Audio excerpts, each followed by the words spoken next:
무슨 일이 우리를 기쁘게 할까요? 먹는 일에서, 노는 일에서 또는 일하면서 기쁨을 느낍니다. 오늘은 우리를 기쁘게 하는 것에 관해 살펴보겠습니다. 반갑습니다. 셋단자 718강입니다.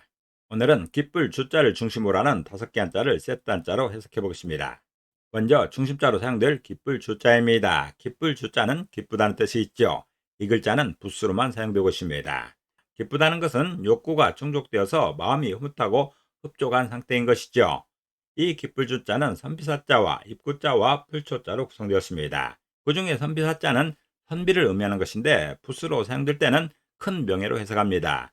그리고 입구자는 입인데 이번 경우는 특별히 사람 그 자체로 해석하겠습니다. 그리고 풀초자는 풀을 의미하지만 이 풀초자가 붓으로 사용되게 되면 작은 명예로 해석합니다. 그래서 기쁠 주자는 작은 명예를 가진 사람에게 주어진 큰 명예가 기쁨이라 표현하고 있습니다. 다시 말해서 일상적인 명예를 지닌 사람에게 거국적인 명예가 주어질 때 그때 기쁨을 느낀다는 것이죠. 그런 기쁨을 표현하는 글자가 기쁠 주자입니다. 우리들이 일상생활하면서 느끼는 소소한 기쁨이 있죠. 그런 현재 상황을 능가하는 큰 지위나 권한을 얻었을 때 느끼는 기쁨은 또 다른 기쁨인 것이죠. 그렇게 현재 상황을 능가하는 큰 기쁨을 얻었을 때 그 기쁨이 기쁠 주자입니다. 풀초자가 의미하는 작은 명예란 이런 것입니다. 월계관 같은 것이죠. 개인이 얻을 수 있는 어떤 명예 같은 것입니다. 책에 대해서 우승했을 때 그럴 때도 월계관을 주지만 작은 기쁨을 얻었을 때도 머리에 월계관을 쓰는 경우가 있습니다. 주변의 야생화로 단장을 하는 그런 경우가 있는 것이죠. 그런 모양을 풀초자로 설명하는 것입니다. 작은 명예를 의미하는 것이 이 풀초자가 의미하는 명예라면 이렇게 큰 상을 받아서 온 국민에게 또는 세계 만방에 큰 기쁨으로 다가오는 그런 경우도 있습니다. 이런 명예를 선비사자로 설명하는 것이죠. 기쁠 주자는 작은 명예를 가진 사람에게 주어진 큰 명예가 기쁨이라 표현하고 있습니다. 다시 말해서 현재 상황을 능가하는 큰 지위나 권한을 얻었을 때 느끼는 그 기쁨을 기쁠 주자로 설명하고 있습니다. 옛날 같으면 이런 것이죠. 오랫동안 이렇게 공부하고 있다가 과거에 장원급제하여 금이 환영하는 경우가 있죠. 이런 경우가 바로 큰 명예가 되는 것이죠. 기쁠 주자는 작은 명예를 가진 사람에게 주어진 큰 명예가 기쁨이라 표현하고 있습니다. 중심자인 기쁠 주자에 또 하나의 부수를 추가할 때마다 또 다른 한자를 만날 수 있습니다. 이것이 바로 세트한자입니다. 기쁠 주자가 포함된 첫 번째 관련자는 기쁠 희자입니다. 기쁠 희자도 기쁘다는 뜻이 있죠. 기쁘다는 것은 마음이 흐뭇하고 흡족한 상태인 것이죠. 이 기쁠 희자는 기쁠주 부수의 입구자로 구성되었습니다. 그 중에 기쁠 주자는 기쁘다는 뜻이 있고 입구자는 입을 의미하는 것이고 그 중에 특별히 먹는 기능을 강조하고 있습니다. 그래서 기쁠 희자는 입이 기뻐서 기쁘다고 표현하고 있습니다. 다시 말해서 먹는 기쁨으로 마음이 기쁘다는 그런 뜻입니다. 우리들이 생활하는 중에 먹는 것만큼 기쁨 주는 것도 드뭅니다. 먹는 기쁨도 큰 기쁨 중에 하나인 것이죠. 이런 기쁨을 의미하는 글자가 기쁠 희자입니다. 기쁠 희자는 입이 기뻐서 기쁘다고 표현하고 있습니다. 다시 말해서 먹는 기쁨으로 마음까지 기쁜 그런 상황을 기쁠 희자로 설명하고 있습니다. 사용 단어로서는 희비교지라는 말이 있습니다. 희비교지는 슬픈 일과 기쁜 일이 엇갈린다는 뜻이죠. 슬픔과 기쁨이 번갈아 닥친다는 말입니다. 그리고 환희나 희극이랄 때도 기쁠 희자가 사용되고 있습니다. 두 번째 관련자는 북고자입니다. 북고자는 북을 의미하고 북소리를 의미하게 됩니다.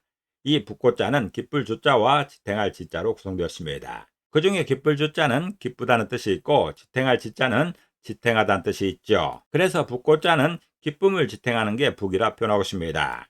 다시 말해서 북소리는 아군의 사기를 올려서 기쁨을 유지한다는 그런 뜻입니다. 이 글자는 전쟁 상황을 표현하고 있습니다. 전쟁이 치열하게 진행되고 있을 때 이 북소리는 아군들에게 큰 힘을 불어넣습니다.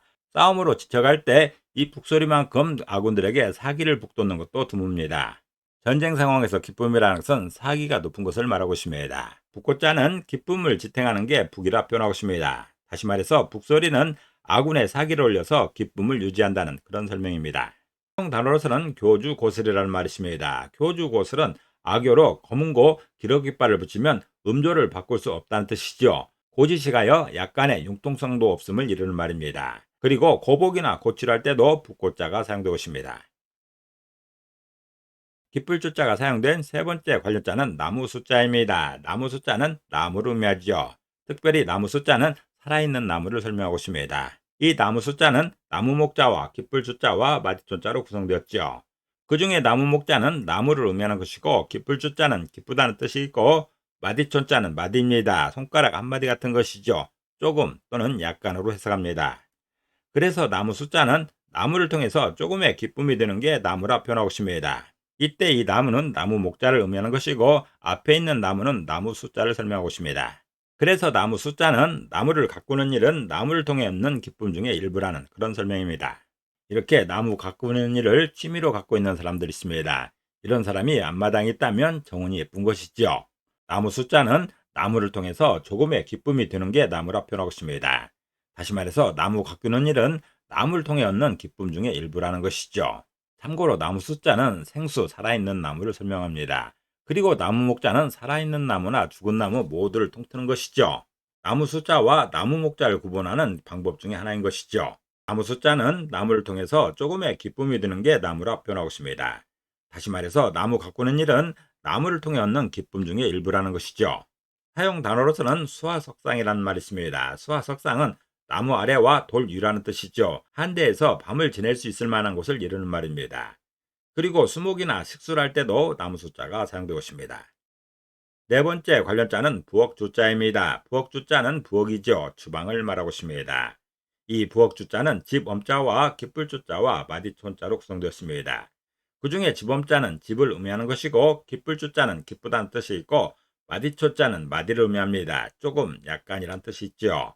그래서 부엌주자는 집에서 조금의 기쁨을 얻는 곳이 부엌이라 표현하고 있습니다. 다시 말해서 부엌에서 가족들은 작은 기쁨을 맛본다는 것이죠. 부엌에서 이렇게 맛있는 음식이 준비되고 있으면 가족들의 기대는 올라가는 것이죠. 하루 일과를 마치고 맛있게 먹는 저녁 식사만큼 가족들에게 큰 기쁨을 주는 것도 드뭅니다. 이런 먹는 기쁨도 우리 생활의 기쁨 중에 하나라는 그런 설명입니다. 이런 먹는 것을 작은 기쁨이라 표현하는 것은 이것이 삶의 전부여서는 안 된다는 것이죠. 먹는 것에 목숨 거는 사람이 있습니다. 그런 것이 삶의 목표라면 그런 인생은 안타까운 것이죠. 많은 기쁨이 있는데 그 중에 하나가 먹는 기쁨이라는 그런 설명입니다. 부엌주자는 집에서 조금의 기쁨을 얻는 곳이 부엌이라 표현하고 있습니다. 다시 말해서 부엌에서 가족들은 작은 기쁨을 맛본다는 것이죠. 사용 단어로서는 유곽서주라는 말이 있습니다. 유곽서주는 다리가 있는 서재란 뜻이죠. 박식한 사람을 이루는 말입니다. 그리고 주방이나 정주를 할 때도 부엌주자가 사용되고 있습니다. 기쁠주자가 사용된 다섯 번째 관련자는 부풀팽자입니다. 부풀팽자는 부풀다는 뜻이 있죠. 부풀다는 것은 부피가 늘어나거나 커지는 것을 말하고 있습니다.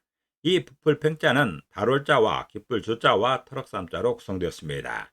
그 중에 달월자는 달을 의미하지만 붓으로 사용되게 되면 몸육자의 대용으로서 몸을 의미하고 있습니다. 기쁠주자는 기쁘다는 뜻이 있고 터럭삼자는 터럭이지요. 털을 의미하고 있습니다. 그래서 부풀팽자는 기쁨으로 몸도 터럭도 부풀다고 표현하고 있습니다. 다시 말해서 기쁨의 흥분으로 인해서 몸도 부풀고 털도 부풀어 오른다는 것이죠. 우리들이 큰 기쁨을 맛볼 때 몸이 팽창하는 것을 느낄 수 있습니다. 온몸이 부어오르는 그런 상황을 맛볼 수가 있는 것이죠. 그리고 머리카락을 비롯한 온몸의 털들이 쭈삣 올라서는 쭈삣 부풀어 오르는 그런 상황을 느낄 때가 있습니다. 기쁨의 흥분 때문에 그런 것이죠. 부풀팽자는 기쁨으로 몸도 터럭도 부풀다고 표현하고 있습니다. 다시 말해서 기쁨의 흥분으로 인해서 몸도 부풀고 털도 부풀어 오른다는 그런 뜻입니다. 사용 단어로서는 팽팽이라는 말이 있죠. 팽팽은 분위기 따위가 한껏 부풀어 있다거나 또는 피부가 한껏 부풀어서 탱탱하다는 말입니다. 그리고 팽창도 있죠. 팽창은 부풀어 커졌다 또는 수량이나 세력 등이 본래의 상태를 벗어나 드러났다는 말입니다. 오늘은 셋단자 718강으로서 기쁠 주자를 중심으로 하는 5개 한자를 셋단자로 해석해 봤습니다. 오늘 배운 것을 다시 한번 요약하겠습니다.